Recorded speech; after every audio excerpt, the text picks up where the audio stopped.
Stay tuned. Coming up at the top of the hour, Andrew Erbes, former UNLV offensive lineman and currently in the XFL pool. Back with more right after this. CBS Sports Radio 11. On CBS Sports Radio 1140. It's your Saturday Sports Beat live on CBS Sports Radio 1140. Join host Tony Cordasco for the latest news from the Las Vegas pro, college, and prep sports scene. Here's Tony. And welcome back for hour number 2 of the Saturday Sports Beat radio show here on CBS Sports Radio 1140.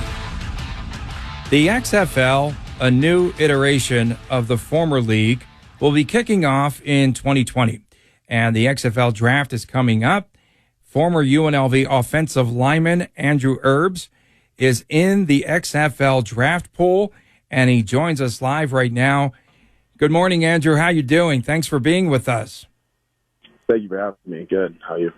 Very well. So I like how they do the draft in the XFL. Let's start there. On Tuesday, they have 10 rounds of picks each. So skill players, so quarterbacks, wide receivers, running backs, tight ends, and you'll go 10 rounds of picks, and then the offensive line, 10 rounds for each team to pick, then defensive front 7. And I like that. Then on Wednesday, they have the defensive backfield and then all the remaining players. So let's first start to get to be a part of the XFL draft list in the pool. What did you have to do? So first, you had to excel in the summer showcase in Seattle. Yeah, it was an invite only thing. So, I was in the CFL for a little bit, and that's kind of, I think, how I got in. It was former college stars, kind of NFL burnouts, that kind of mix of talent. And so I think it was 100 guys in each city. And I think from each city, they probably picked about, I know in my position group, there was like 25 linemen, and they picked about 5 of us. So I'd say probably 5 linemen per city they picked. And then from there, guys that get cut from NFL camps. That's probably the main 2 sources, is like new free agents that need more film, and then guys from the showcases. Andrew Erbes is with us. So do you feel now that you'll get drafted by Seattle? I heard that you turned a lot of heads there. Yeah, I'm not sure how it works, because I know that whole staff was at the workout I went to, but I guess their job is to also work as a scout for the other 7 cities, because there's 8 teams. So I guess they're supposed to work collectively, and what I was told was we'll draft you if it makes sense, but we also have to tell all the other 7 teams that we like you enough to draft you. So I think the other team I hear from a lot is the Tampa Bay team, but I mean, I'll figure out on Tuesday by, I think, 4 o'clock. So any city's, great with me. It's all about the opportunity. Yeah, it's an exciting time for you. And do you have to be a part of the XFL draft pool to get drafted, or will there be other players from outside of the draft pool? As far as I know, you have to be in the draft pool, because they don't want anyone getting signed just off the street. I think the whole idea is that all 8 teams have to have a fair shot to evaluate them. That's kind of how I understand it, because I'm sure a city like LA has more free agents just in the area than, maybe a team like Seattle or St. Louis. I don't know. So I think that's the point of that. Andrew Erbes is with us. So let's talk about your journey, if we will. You started playing high school football halfway through high school, so your junior year, and then you began your college career walk-on at ASU, then Mesa Community College, University of Idaho. I don't think you played there. Then eventually, I had elbow surgery there. Okay. Then eventually you make it to UNLV, and I called the Jackson State game in 2016. You played in that game.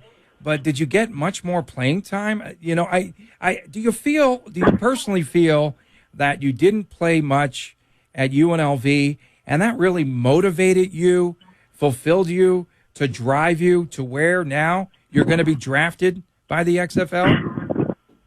Yeah, I feel like it left a lot of stones unturned for me. And maybe if I had played more, I would have been just content with hanging it up. But the normal thing for anyone in my situation to do is just kind of be done playing after your senior year. But I felt like there was so much more football left in me. So, I would say that that is a big factor. Yeah, I don't try to like make it personal or have But any. you should have ill will. You naturally should have a chip on your shoulder, though, right?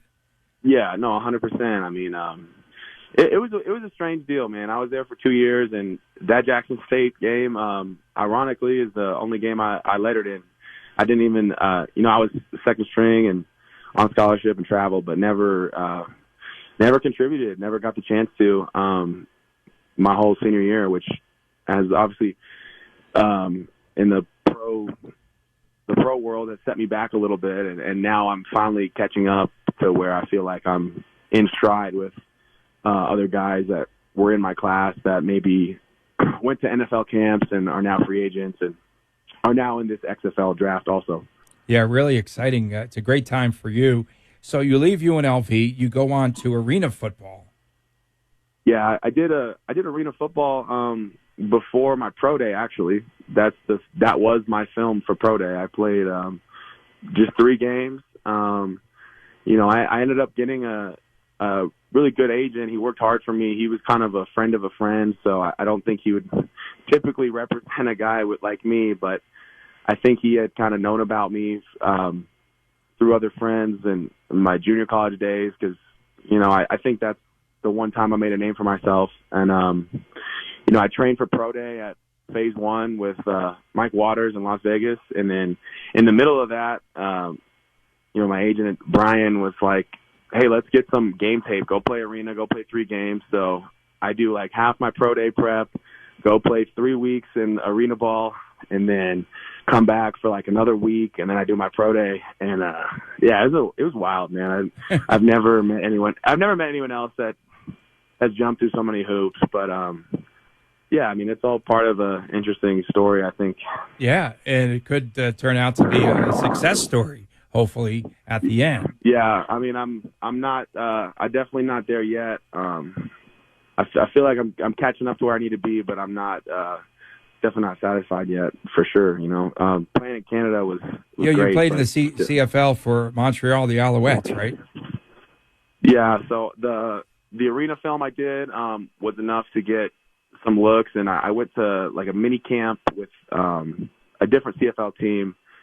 They ended up not keeping me, but I did well, and it was, I guess, a numbers thing.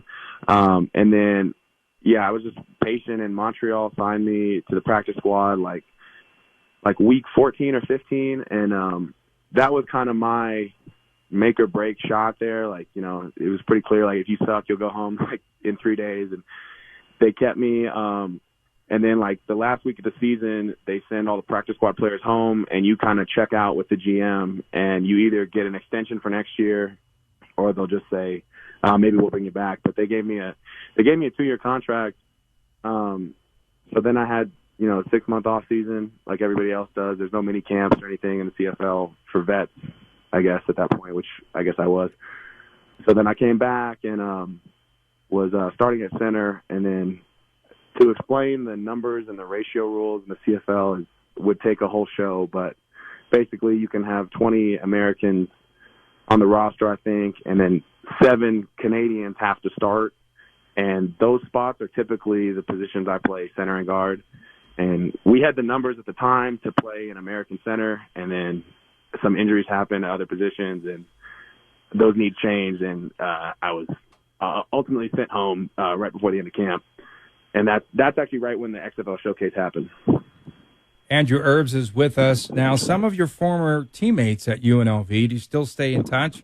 Johnny Stanton is going in. He's in the draft pool now as a tight end. The former quarterback. I love Johnny, man. Right? Johnny's Lexington Thomas. Johnny's the ultimate football player. He's like the quarterback that blocked the punt. I've never heard of that. And he blocked the punt. He was the quarterback. He's the quarterback. Yeah, he was on special teams and blocked the punt. He blocked the punt. Yes, he blocked the punt.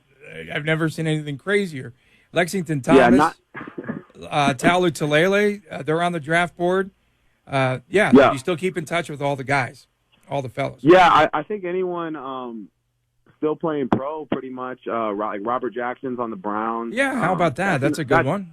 That's another guy that wasn't really like a showcase. Like he wasn't really featured in the program. He just kind of flew under the radar, and I'm super happy for him. Johnny and I kind of, he was on the ultimate pedestal, and I think we both kind of have some experience of being a little humbled and then coming back and fighting adversity. He changed his whole position. That's insane. His story might be better than mine. At the He's end got of the a pretty day. good one. Yeah. Yeah, he's got a great one. I'd bring him on next. But we've talked to him. Too. Yeah, we've definitely talked to Johnny Stanton. Hey, are you okay with the salary? So season December, you'll be on the payroll December through May, $1,000 a week. It's about $5K a week. And your end goal has to be, though, to complete this story to make it on an NFL roster. But are you okay with the salary and the structure?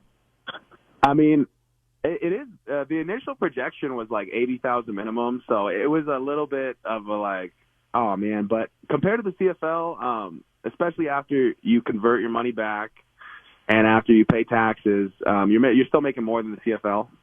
As crazy as that is, because the CFL, some guys come home with almost nothing. But yeah, I'm fine with it, man. It's this year I feel is gonna replace my lost senior year of game film, if that makes sense. I kind of did that with Arena, but that's kind of the goal for this year is some serious game tape, which is all that I think I'm lacking at this point, and that's what I've been told I'm lacking. So the pay, it's not an issue, man. It's more about game film. It's 10 games, 10 weeks, it's just a fragment of the year.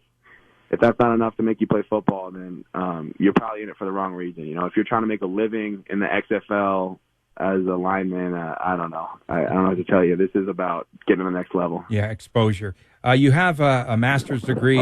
If the XFL doesn't pan out, what would you do? Well, actually, in both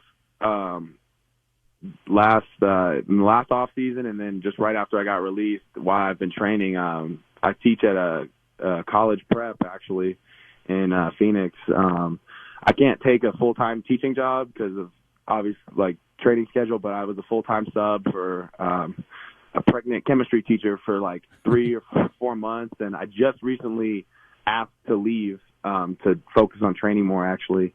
And then on top of that, my dad does some real estate, and I've kind of learned to start the home flipping process, if you will, and that's probably the two things I like to do. And then to stay in the football world, I don't know if I'll work my connections right long term, but maybe a scout or maybe even an agent. I don't know. We'll see. We'll see how it fits in my life in the future, but I'd like to be around the game in some capacity in the future. Well, we're definitely rooting for you. Best of luck. I can't wait to see your name drafted here on Tuesday. Andrew Erbes, we appreciate it. Thank you so much. Have a great day. Thanks. Andrew Erbes has been our guest. Back with more after these messages. We'll talk UNLV Rebel football on the Saturday Sports Beat radio show, CBS Sports Radio 1140. When you need inside info on your Raiders, you'll find it right here. I do really think as far as Derek's concerned, he needs to learn a little bit more patience, have a little bit more patience with the offense. All the time it's all about the details, and we'll watch the film. There's a lot of meat on that bone out there. Las Vegas' only all Raiders talk show, Silver and Black Today.